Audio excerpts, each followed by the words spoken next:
I recently sent a circular to all the elders of our churches saying, see if there's reverence in the songs that you sing in your churches. There's a lot of worldly songs that have come into the church. What do I mean by worldly? Written by people who don't have reverence themselves for God. Written by people who are more interested in money. I mean, tell me this honestly.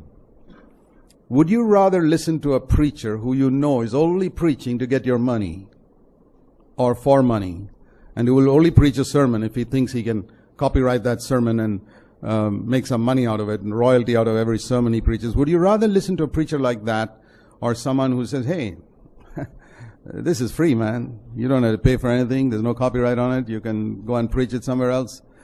Which of these two do you think would have a word from God? Well, you can, while you're thinking about that, I'll tell you something else. I know clearly which of those two men will have a word from God. Which of these two songwriters would you like?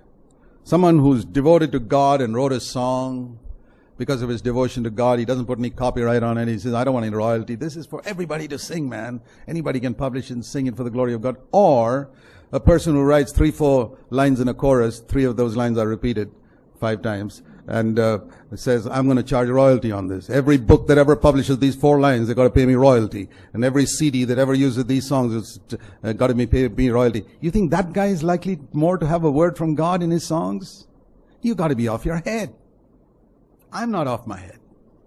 I know who's likely to be more inspired. That's why I like the old hymns written by people who never made money out of it. People like Fanny Crosby and Charles Wesley wrote thousands of hymns and never made any money out of it. Today, a fellow writes 4 lines of a chorus and he's making money out of it. What's that? And the other thing, a lot of these sentimental love songs to Jesus, hold me close, never let me go. You don't know who they're singing it to. By these half-converted cowboys who wrote love songs to their girlfriends in the old days and now writing it to Jesus. Just see whether there's a spirit of reverence in it.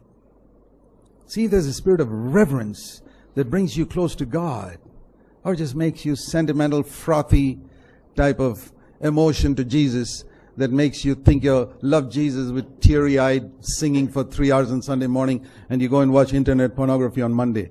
Why? That's sentimental rubbish. If you really love Jesus, you'd keep His commandments. He said that. He said in John 14:15, if you love me, keep my commandments. That's reverence. I want to sing songs that have reverence, that bring me close to God on Sunday and keep me close to God on Monday and Tuesday and Wednesday and Thursday.